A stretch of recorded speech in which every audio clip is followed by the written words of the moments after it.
parts. Recently I found myself in this situation where I needed some brake pads. I went down to my local store. I've been having a lot of, to backtrack, I've been having a lot of issues with O'Reilly's brake pads falling apart prematurely. The glue gives out on the ceramic. I've never had this happen with a vehicle in my life, but I've had it happen a lot with the Honda pads that I've gotten. And I don't get the cheap pads, so I went to a different store. The pads were almost double what I last purchased them at. I think they were $60 for the front. And then I seen online that I could get 2 rotors and a set of front pads for my 2004 Honda CRV, so I figured I would give it a shot. And it's a great thing to make a video about. So, we're going to do an Durago brake pads. Never heard of them, but they, I don't know. They gotta last as long as the O'Reilly's ones. The old O'Reilly's pads probably only lasted me 6 months, not even. Yeah.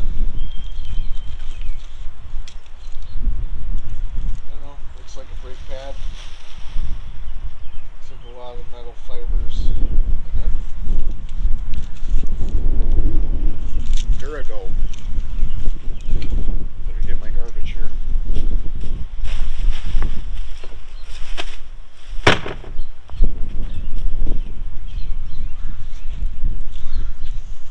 So I'll just put these down on the ground, that way I have more room to show off the rotors.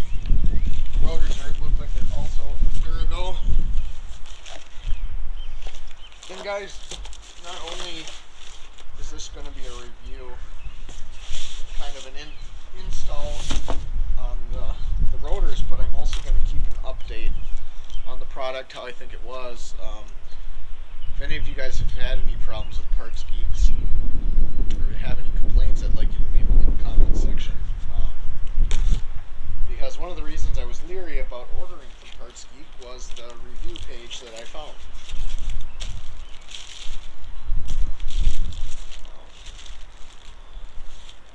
One person claimed that the rotor failed on them prematurely. I don't know how that's even possible. They're so... I mean, this feels like a real rotor to me. It doesn't look OEM or anything, but I mean, the thing is heavy duty. So, boom, we got a new rotor. So,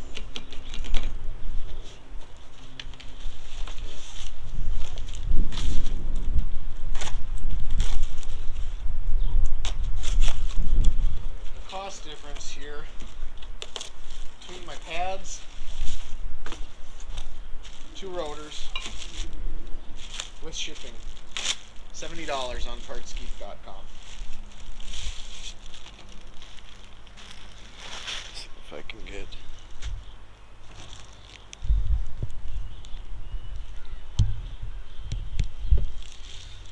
a close up of these. So there they are, partsgeek.com.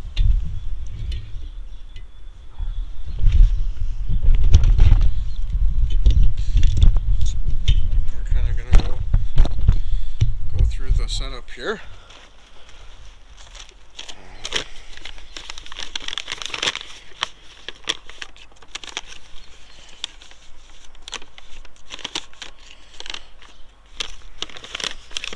Here we go, just so you guys can see that. Got it from partsgeek.com just recently. Okay guys, let's get into this. I'm not going to show you how to lift the car, but do lift at a safe spot. You guys all know how to lift a car. Working on the street here because I don't have a garage at this house. I do have a garage at my other house. So anyways, we'll do a little time lapse here and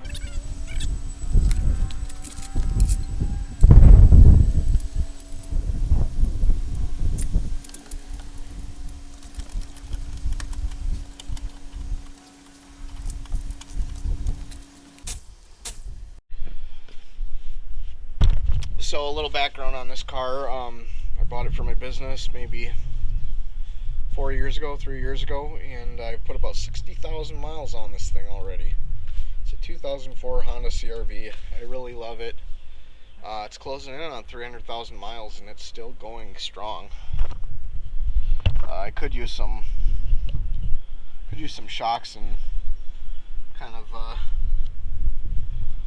other things to make it a little more comfortable, but still doing pretty good.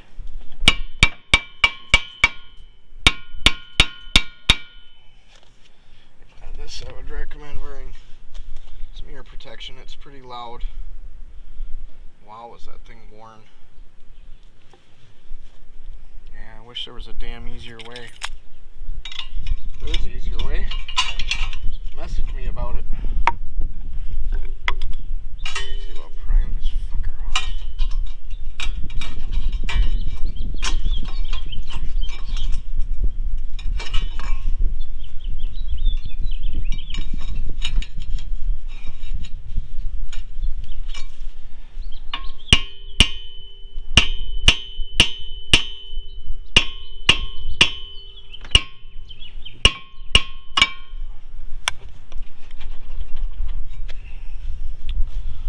Have to let this marinate a little longer.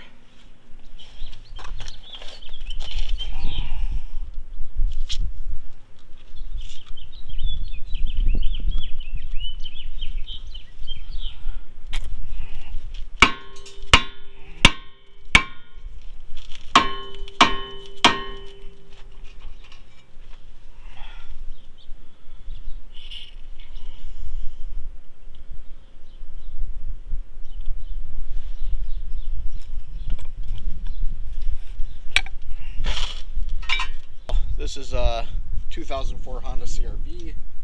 A lot of the bolts are either 10s or 12 millimeters. I have a 12 millimeter on my DeWalt ratchet, and we're gonna proceed to take this sucker off.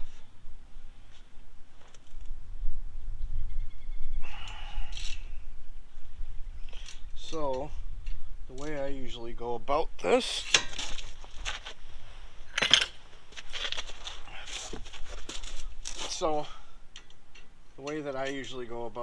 is I get into position and I take you can use a regular hammer, but I just don't want to scratch up my finely polished sockets. Sometimes these come off really hard. The caliper I've had off before, and so it's not so bad on this one. Just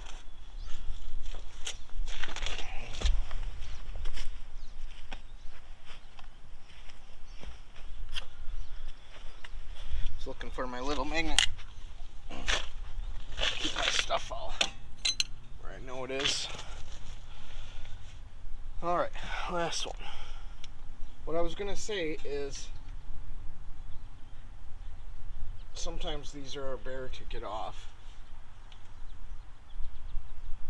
And you know, you don't have to take off.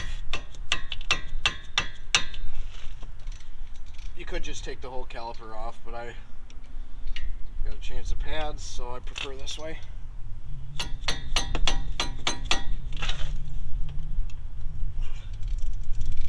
What I was gonna say though is if you can't get it off with what I call an old-fashioned impact, there is a method that I myself found on YouTube. But you take a car jack and a 2x4, and this is in cases where you need extreme torque because it's stuck. You take a car jack, a 2x4, and you essentially use the car jack to bust the bolt loose. Pretty cool. So now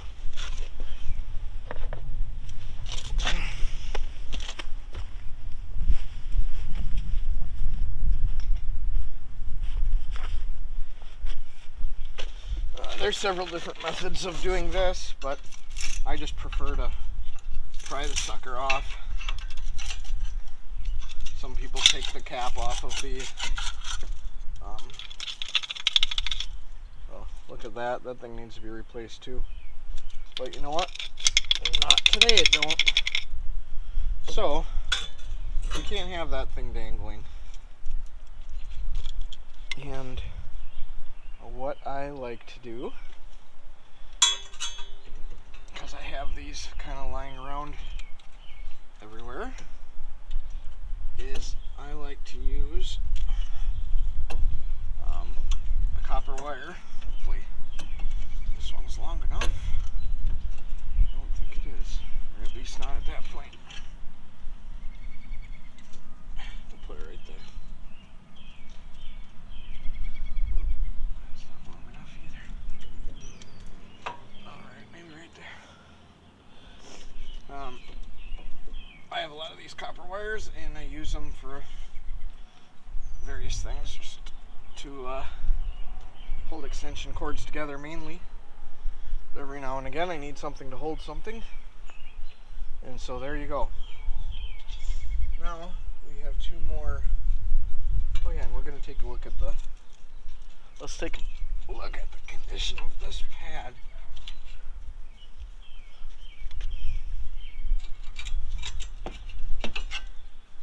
Sorry if you don't have the best view. I'm trying to figure out how to shoot YouTube videos by myself because I don't have a cameraman, and get the best shot possible in the least. So right there we had some, wasn't very much left of the pad at all, basically nothing. Right here we had some metal on metal action. Let's see what the pad is like in the back. Maybe the problem, oh yeah, the problem was that I had a crappy rotor. So that one had a little left, not much. I'd say overall those were some crap pads. I'll be happy with partsgeek.com if they last as long as the O'Reillys, because they were like what pads should cost. So in order to get you guys a better shot, I have turned the wheel. We're going to remove that bolt and that bolt right there, and what that does is it takes off the caliper housing. I believe it's a 15. I could be wrong. Nope, 15 is too small.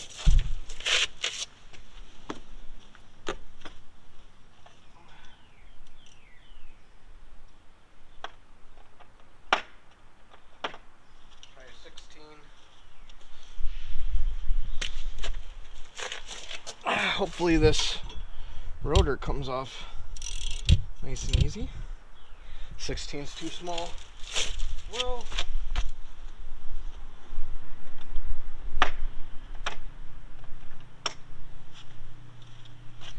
I will bring 17 and 18 so that I don't have to go back.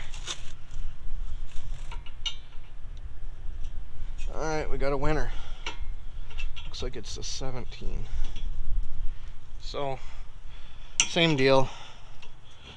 These are going to be a little harder to bust loose, and that is why I have a bigger ratchet, more leverage.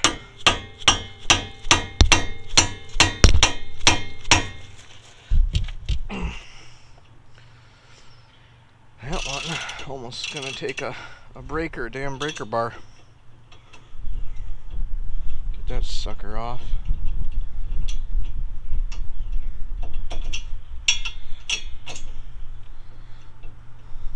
Sometimes it does help to tighten a little bit before you try to loosen. I'll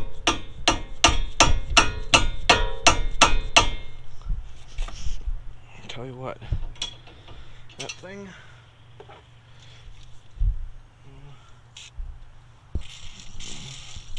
is not wanting to go anywhere right now.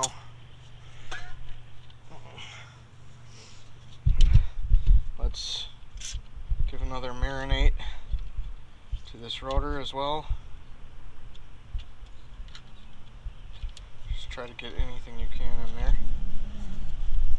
You can even squirt back in here.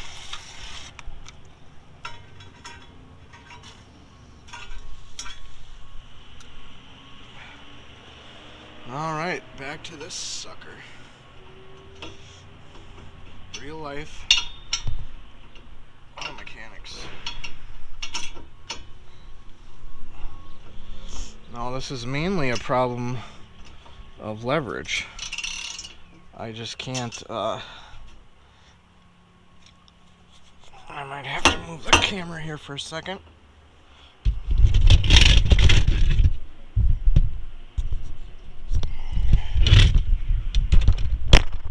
Oh, there you go. That's an awesome shot.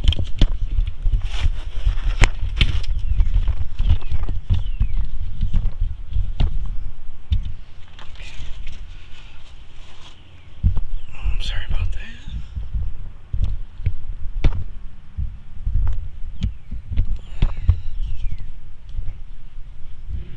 Looks like rolling.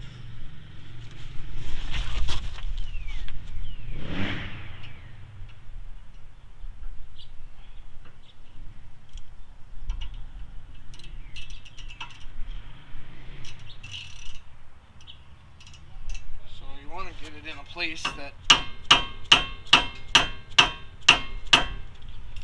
bust the torque, bust it loose, just kick it here.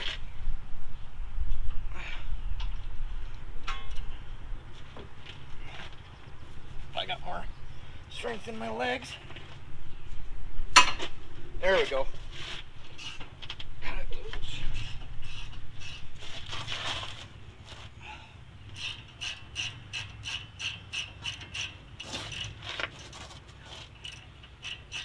I would say an important rule that my dad taught me when I was younger, learning to work on cars.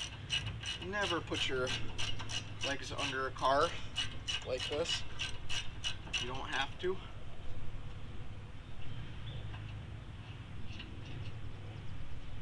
Common sense, I guess.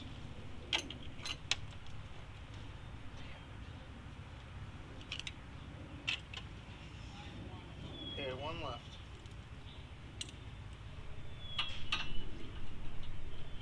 Guessing this girl is going to be the same way.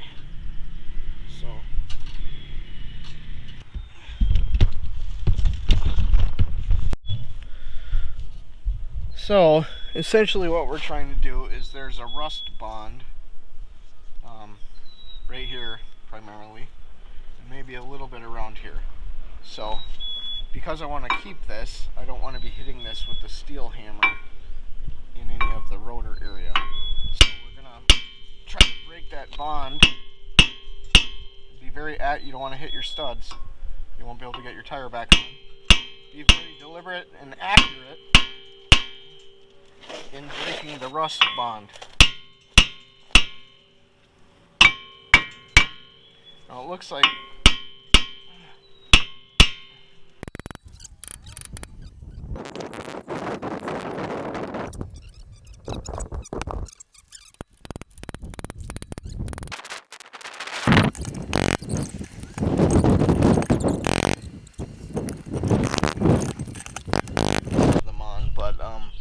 the reason you want to use them with a wire wheel is the little metals can actually fly off and inject into your eye.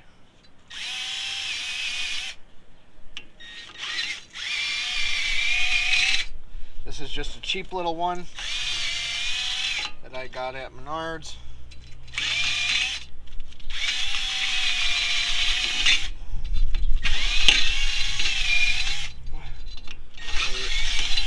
If you guys don't know about these, I highly recommend them. Shop Tools, Toolbox brand. I pick them up at Menards. $11.99 for a 6-pack, I believe. I don't buy the box, I just buy the rolls. Get a little bit more. But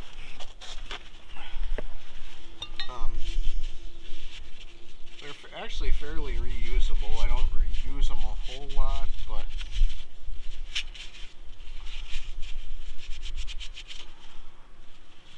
see if we can get that thing down to clean.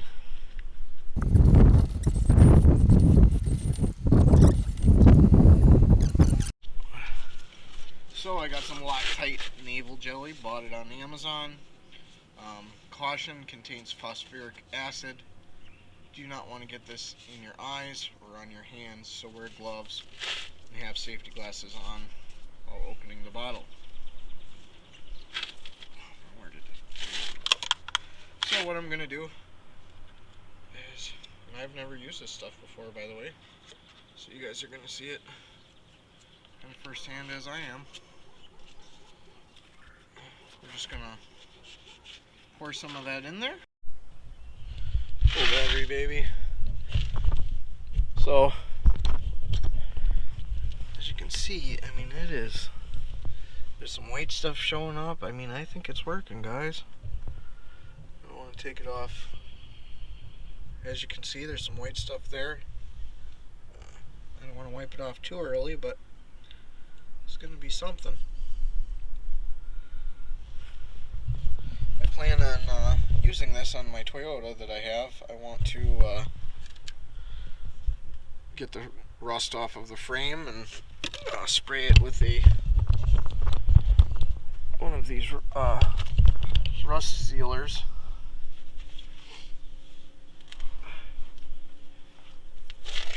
Get some gloves back on.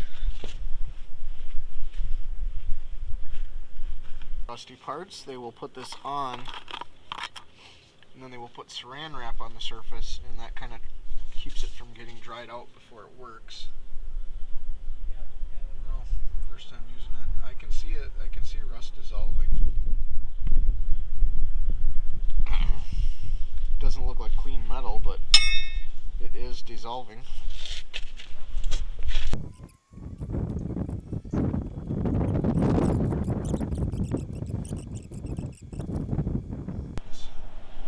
Shim slotted and chamfered for maximum performance. They slim, chamfer, and slot the pad so that it doesn't overheat. Alright, so hopefully we can get this thing back on. Looks like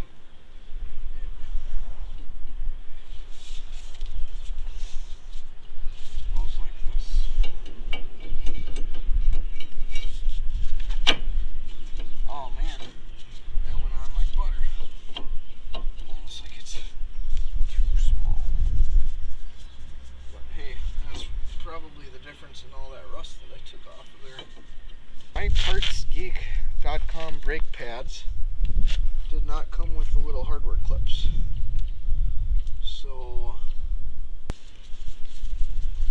I don't know if I'll be able to get you a good view of this or not, but just make sure that you put your pads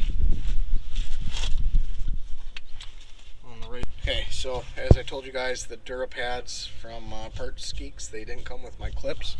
So right here they are. I'm just going to reuse those guys. Sides, so you don't backwards them. First inspection of the pad. I'm praying, I guess.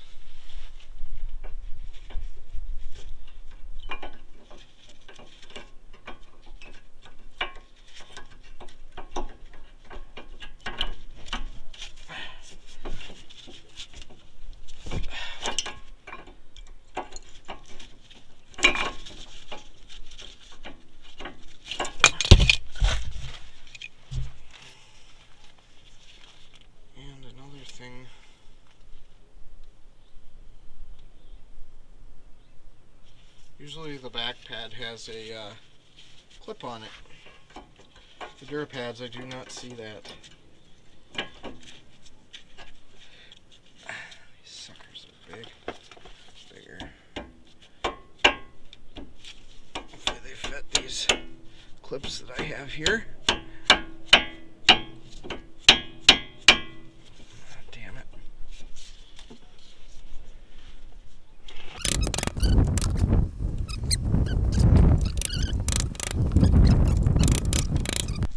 I believe I just broke off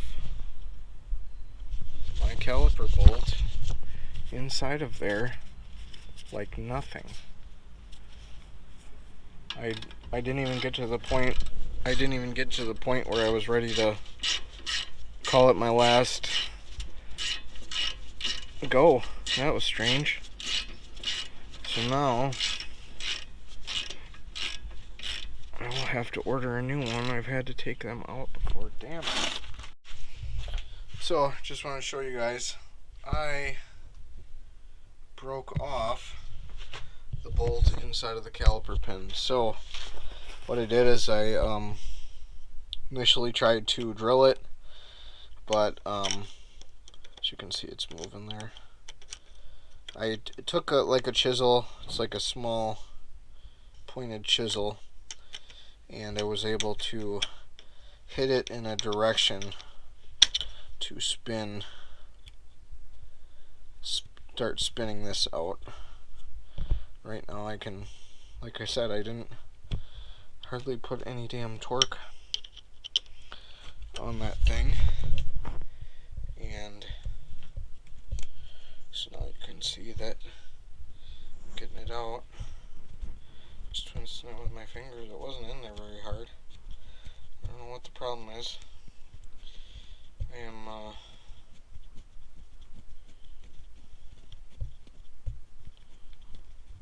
going to see if I can get a new one. Hey guys, so here's the development. Went down to Napa, matched a bolt up. Just gonna let that go for now. I may order one on Amazon. I may go down to them and order one. It's good to support your local shops.